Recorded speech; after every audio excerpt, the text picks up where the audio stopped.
What's going on, guys, and welcome back to WWE Network and Chill, where I, Graham G.S. Matthews, break down all the original content I watch on the WWE Network. Today we're talking the latest episode of WWE The Day Of, focusing on the 2019 WWE Draft, both nights 1 and 2 from SmackDown and Raw, respectively.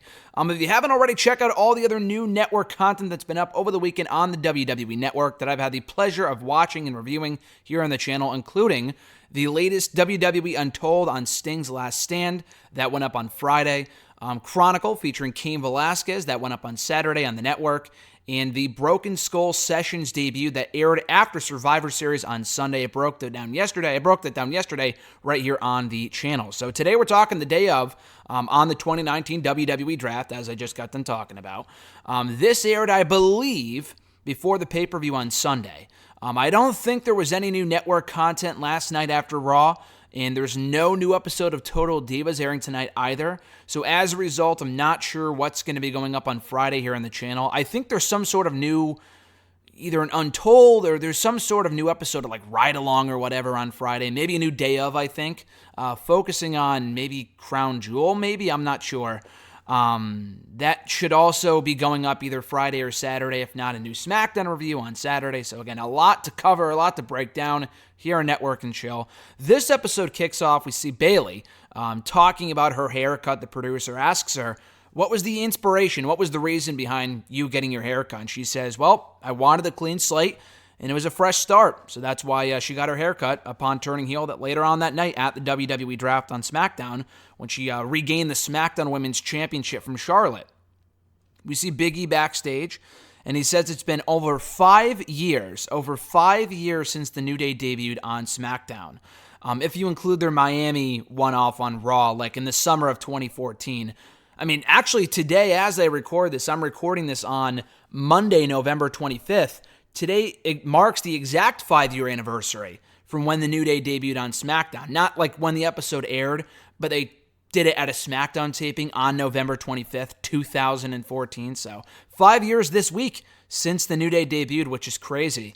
And the producer asks Big E, what do you think will happen if you guys get separated tonight in the WWE Draft? And he said, there's no need to worry about that because it's not going to happen. We're never going to be separated, so don't even bother asking the question because we'll never be broken up. And Big E stayed true to his word. The New Day were not separated in the 2019 WWE Draft.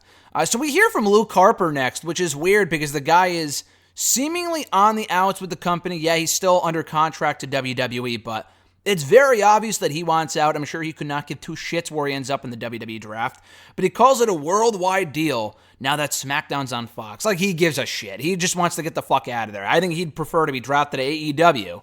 We also hear from the Revival a little later on, and they say any show would be lucky to have the Revival. Well, I was thinking AEW Dynamite, not so much SmackDown or Raw, but probably AEW Dynamite would absolutely be lucky to have the Revival. AJ Styles says that the OC will go wherever they're needed, wherever the entertainment is most necessary, and that's where the OC will end up, that being Raw, ultimately. Beth Phoenix, we hear from her, and she knows drafts. You know, she was on the roster while we had a number of drafts back in the late 2000s, early 2010s, and she knows from experience that it's nerve-wracking to not know where you're going to be ending up in the WWE Draft, so she says that she feels for the talent.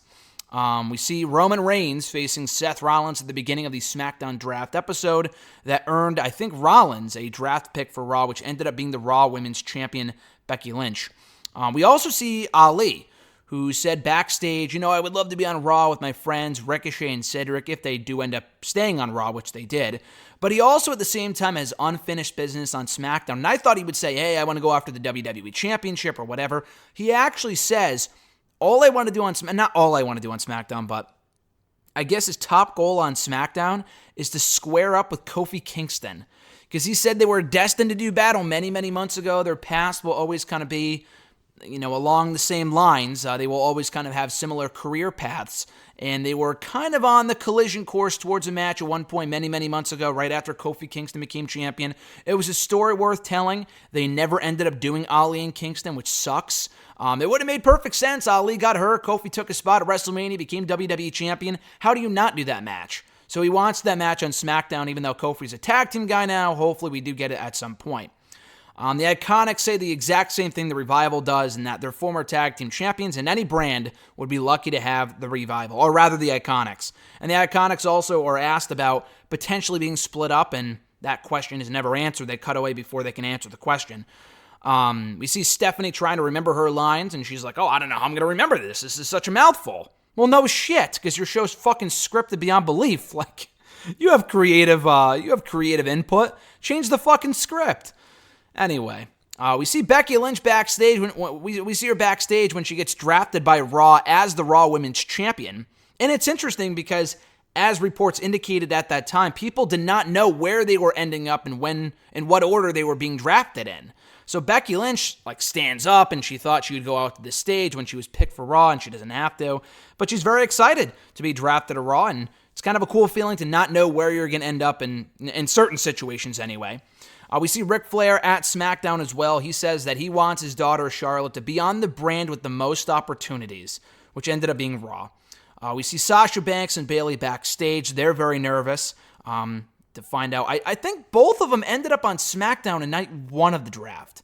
Bayley probably went to SmackDown on night 2, but Sasha, I think, went to SmackDown on night 1. Either way, Bayley debuts her new makeover ahead of her SmackDown Women's Championship match with Charlotte, where she won back the belt from Charlotte, which was a great heel turn. We see Bayley, it wasn't really a heel turn. She had turned heel about a month prior to that, but that was her first real character change since going heel about a month earlier. We see actually Bayley backstage with Vince McMahon after the match, and he said it was awesome. He thought the match was awesome. He thought the whole makeover angle, whatever, was awesome. Stephanie says the same, which was cool. Whether Vince was actually just saying that or he really meant it, who knows, but I thought it was a cool moment nonetheless. Rusev, for whatever reason, compares himself to Michael Jordan and the fact that he was never really drafted first and Rusev may not be drafted first. That was a really weird comparison, but that's Rusev for you. I'm sure he's another guy that could not give two shits about where he's drafted in this fucking draft. He just wants the fuck out of there, you know? Nikki Cross is almost in tears over the fact that she's on the same show as Alexa Bliss, and she's really excited to be remaining on Raw, only to find out the next day that she and Alexa got drafted to SmackDown on backstage. So those comments didn't really mean anything. But either way, she is happy to be sticking with Alexa. I guess they've become really close friends since they first teamed up a few months earlier. Sasha Banks talks about how sad she is to be leaving Raw after making many memories there for over 3 years, but she's also excited to have change, going to SmackDown for the first time officially in her career. We see Becky Lynch beating Charlotte Flair at the beginning of Night 2 on Raw at the WWE Draft to earn a draft pick for Raw. To ensure that they got the first picks in the draft, I should say. The Street Profits and Andrade talk about getting drafted to Raw and the opportunities that will bring for them.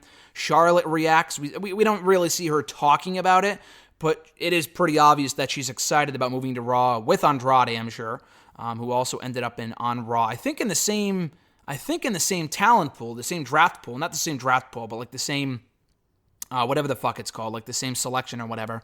And then we see Stephanie closing it out saying that she thinks the draft will provide the best possible experience for the WWE Universe. So a very corporate line to end it on. But that was the 2019 WWE Draft episode of the day of, around 17, 18 minutes in length, not too long. But it was interesting to see the backstage reactions to who went where. So one of the more newsworthy episodes in a while of backstage, or not backstage, excuse me, of 2019 WWE Draft of WWE The Day Of. That's not all just recaps and footage from the actual shows like the SmackDown 20th Anniversary one was. This was more backstage stuff, which I appreciated, and a cooler look behind the scenes of what was going on during the 2-day WWE Draft last month. So be sure to check it out on the WWE Network. Be sure to like this video, drop a comment, share the video, and subscribe to the channel for more content and more networking show coming up this weekend right here on the YouTube channel. So until next time, guys, I'm Graham G. Matthews, and I'll catch your ass down the road.